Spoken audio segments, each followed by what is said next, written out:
जय माता दी मेरे प्यारे बहन भाइयों, मैं आ गई आपके सामने दुर्गा सप्तशती का पाठ लेकर हिंदी में।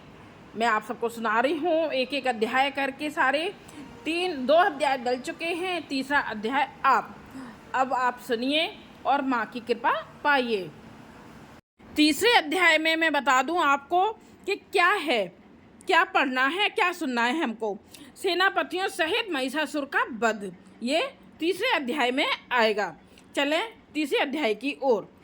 महर्षि मेध ने कहा, महिषासुर की सेना नष्ट होती देखकर उस सेना का सेनापति चिछोर क्रोध में भर देवी के साथ युद्ध करने के लिए आगे बढ़ा। वह देवी पर इस प्रकार बाणों की वर्षा करने लगा मानो सुमेरु पर्वत पानी की धार बरसा रहा हो। इस प्रकार देवी ने अपने बाणों से उसके बाणों को काट डाला था तथा उसके घोड़ों व सारथी को मार दिया। साथ ही उसके धनुष और उसकी अत्यंत ऊंची ध्वजा को भी काटकर नीचे गिरा दिया। उसका धनुष कट जाने के पश्चात उसके शरीर के अंगों को भी अपने बाणों से बींध दिया। धनुष, घोड़ों और सारथी के नष्ट हो जाने पर वह असुर ढाल और तलवार लेकर देवी की तरफ आया। उसने अपनी तीक्ष्ण धार वाली तलवार से देवी के सिंह के मस्तक पर प्रहार किया और बड़े वेग से देवी की बाईं भुजा पर वार किया, किंतु देवी की बाईं भुजा को छूते ही उस दैत्य की तलवार टूटकर दो टुकड़े हो गई। इससे दैत्य ने क्रोध में भरकर शूल हाथ में लिया और उसे भद्रकाली देवी की ओर फेंका। देवी की ओर आता हुआ वह शूल आकाश से गिरते हुए सूर्य के समान प्रज्वलित हो गए उठा। उस सूर्य को अपनी ओर आते हुए देखकर देवी ने भी शूल छोड़ा और महाअसुर के शूल के 100 टुकड़े कर दिए और साथ ही महाअसुर के प्राण भी हर लिए। चिछोर के मरने पर देवताओं को दुख देने वाला चामर नामक दैत्य हाथी पर सवार होकर देवी से लड़ने के लिए आया और उसने आने के साथ ही शक्ति से प्रहार किया, किंतु देवी ने अपने हुंकार से ही उसे तोड़कर पृथ्वी पर डाल दिया। शक्ति को टूटा हुआ देखकर दैत्य ने क्रोध से लाल होकर शूल को चलाया, किंतु देवी ने उसको भी काट दिया। इतने में देवी का सिंह उछलकर हाथी के मस्तक पर सवार हो गया और दैत्य के साथ बहुत ही तीव्र युद्ध करने लगा। फिर वह दोनों लड़ते हुए हाथी पर से पृथ्वी पर आ गिरे और दोनों बड़े क्रोध से लड़ने लगे। फिर सिंह बड़े जोर से आकाश की ओर उछला और जब पृथ्वी की ओर आया तो उसने पंजे से चामर का सिर धड़ से अलग कर दिया। क्रोध से भरी देवी ने शिला और वृक्ष आदि की चोटों से उदग्र को भी मार दिया। कराल दांतों, मुक्कों और थप्पड़ों से चूर्ण कर डाला। क्रुद्ध हुई देवी ने गदा के प्रहार से उद्धत दैत्य को मार गिराया। भिंडीपाल से भास्व कल को, बाणों से ताम्र तथा अंधक को मौत के घाट उतार दिया।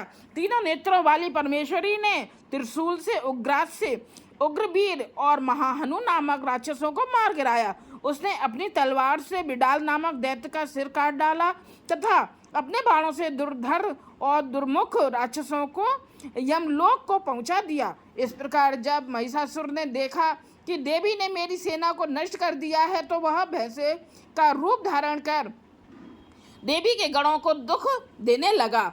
उन गणों में कितनों को उसने मुख के प्रहार से, कितनों को खुरों से, कितनों को पूंछ से और कितनों को सींगों से, बहुतों को दौड़ने के वेग से, अनेकों को सिंहनाद से, कितनों को चक्कर देकर और कितनों को श्वास वायु से झोंकों से पृथ्वी पर गिरा दिया। वह दैत्य इस प्रकार गणों की सेना को गिरा देवी के सिंह को मारने के लिए दौड़ा।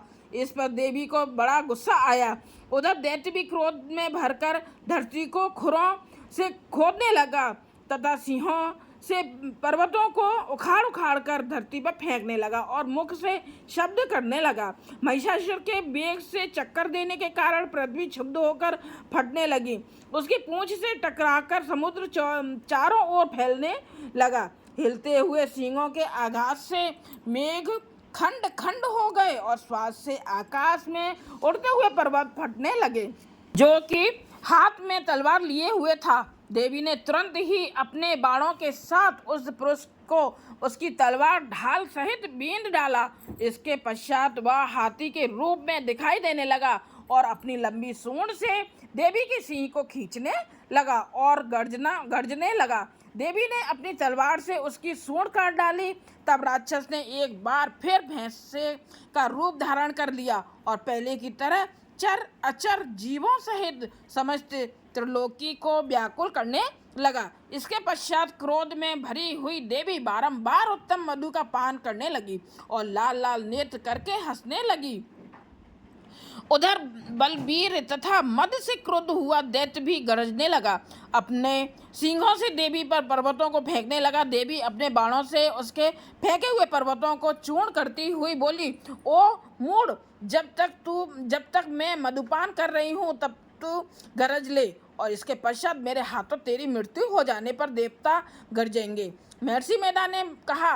यूँ कहकर देवी उछलकर उस दैत्य पर जा चढ़ी और उसको अपने पैर से दबाकर शूल से उसके गले पर आघात किया। देवी के पैर से दबने पर भी दैत्य अपने दूसरे रूप से अपने मुख से बाहर होने लगा। अभी वह आधा ही बाहर निकला था कि देवी ने अपने प्रभाव से उसे रोक दिया।